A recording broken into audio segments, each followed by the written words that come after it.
Here's to whiskey kisses, the peaty taste of sin. Greetings, whiskey folk, and welcome back to Drinking Out Loud. My name is Adam Bradshaw, and I am here for the official Whiskey Folk Unbottling of Red Bank Premium Blended Canadian Whiskey Canadian, because I got out the French in there. This is an interesting one. So first of all, why am I unbottling this? Why am I excited about this one? I mean, I've tried it before. I know this whiskey's good, but I'm excited about this because this is actually going to be in the Whisky Showcase. Time of recording is the night before the Whisky Showcase, so it's the 17th. Is that right? Yeah, blimey, we're over halfway through the month already. It's the 17th of July. The Whisky Showcase is going to be incredible. It's on the 18th of July. If you're watching this video, you're too late. It's already happened. It was awesome. I guarantee it because I know the lineup. And this is a bit of an interesting wild card in the lineup. Everyone's going to be tasting things blind, and I'm really interested to see what they think of this, because this is an inexpensive Canadian whiskey. Doesn't mean it's bad, just means it's inexpensive, and that doesn't always correlate. As we know from our tournaments, we did a tournament of under $75 whiskies, and the winning whiskey was incredible. It's beautiful. I love it. It's the Nomad. It's great. And we did a tournament of under $50 whiskies, and the winner of that surprised quite a few people, but it makes a lot of sense because it's a very approachable style of whiskey. It's Canadian whiskey. It was actually the Signal Hill. And this has a really interestingly similar sort of story and style to Signal Hill. So I'm really intrigued to see what you guys think of this. I think if this was in the same lineup as Signal Hill, there's a good chance it would have won. Because I haven't done a side-by-side, but on paper at least, I feel like this is a slightly better crafted whiskey. Slightly. I don't know. I'd have to do a side-by-side. It's neck and neck, but this is good. This is real good. And it's one of those ones where I have to try and get over the fact that it's a celebrity whiskey. Yes. And I've said this before on the channel, almost always, celebrity-owned and endorsed products are inferior. They're getting by on the name alone. Like that... What's that UFC fighter with the that really, really, really bad Irish whiskey? I don't remember the name. I can't remember the guy's name. He can't be that famous. Apparently he's a bit of an idiot. Anyway, that's a great example. The Rock's tequila. I love The Rock. Dwayne Johnson's awesome. Tequila's a bit rubbish. But it's not always the case, right? Casamigos, fantastic. Clearly knows what he's doing. Brothers Bond. I still don't know who the actors are, but apparently they're famous for doing that Vampire Diaries thing. Really bloody good bourbon. I really like Brothers Bond. And this is an interesting one as well, because I quite enjoy some of the work of the celebrity who is one of the co-founders of this company. He didn't just come up with a blend or stick his name on it. He co-founded the company, which means he's got some integrity. He's putting his money where his mouth is as well, which is always a good sign. Kiefer Sutherland. Many will apparently, most people will know him from a show called 24. I'm not familiar with 24. I mostly know him from a show called Touch, which I thought was absolutely incredible. I really enjoyed Touch. If you haven't seen it, I have a hard time recommending it because it was awesome, but it was also cancelled after 2 seasons and ended on a bit of an awkward cliffhanger, and I'd love to know what happened. Kiefer, if you happen to watch this, let me know what should have happened at the end of Touch. That was an awesome, awesome TV series. The basic premise was that his wife died in 9/11 and his son was autistic, and it was, started off as the troubles with living through that whole thing. It was a very down-to-earth thing, but slowly became more and more supernatural, and it was super cool. Really enjoyed Touch.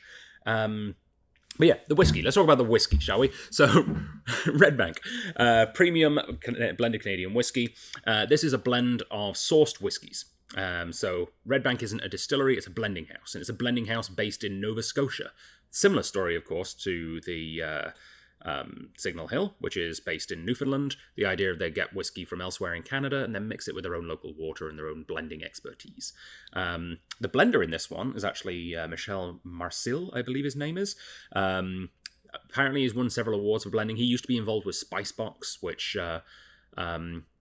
interestingly, I don't know if this is official, but I did read that, I don't know if it was Spicebox or that Tap Something maple whiskey that he did. They dropped a hint that they used whiskey from Western Canada's oldest distillery, which a quick Google means it's Alberta distillers. So they might well still have contacts with Alberta distillers, meaning that they've got whiskey from this. It might be Alberta distillers. It might be Canadian Mist. It could be from anywhere. And at the end of the day, it doesn't really matter, because this style of whiskey is not really about where it's distilled. It's precision distilled. It's bulk distilled. It's all about the blending. That's the art form that makes this whiskey a little bit different and a little more unique. And I guess maybe the water being from Nova Scotia might make a difference. I'm always very... I don't think the water makes that much of a difference. Maybe it does. I don't know. It'd be hard. You'd have to do a real blind side by side, and that you can't really... It's hard to do that. But yeah, expertly crafted using the finest blended whiskey for those who will settle for nothing less. This is rye, corn, and wheat. Proudly Canadian, Red Bank whiskey blends notes of caramel, toasted grain with hints of rye spice, and roasted oak for the taste as rugged and refined as its home on the Nova Scotia coast. I've been to the Nova Scotia coast. I think rugged yet refined is probably a very apt description. It feels old. It feels like weirdly so much older than the West Coast does. Here in BC, everything feels so big and fresh and like vibrant. The East feels ancient in comparison in this weird way. I can't quite... I'm not describing it very well, but anyway. Yeah, let's crack into it. Lovely. So, of course, classic Canadian style whiskey. The ingredients are... The whiskeys are all distilled individually, aged individually, and then blended just prior to bottling, or vatting, I guess, and then bottling. Love the presentation. I think it's a nice label, great bottle shape. I love that if they did add colour, they kept it natural looking. It doesn't state no added colour anywhere, I don't think. It doesn't state any chill filtration things as well. I mean, it's 40%, and it has to travel across a very, very cold country, so it's probably chill filtered just to make sure it doesn't look like a... what's that stuff with the bubbles? Bubble tea. Yeah. If you get a non-chill filtered whiskey that's at low ABV, really cold, all of the fats come out and globulize up into these little fat balls, and it kind of looks a little bit like bubble tea. You don't want that in a whiskey. Whiskey should not be chewy.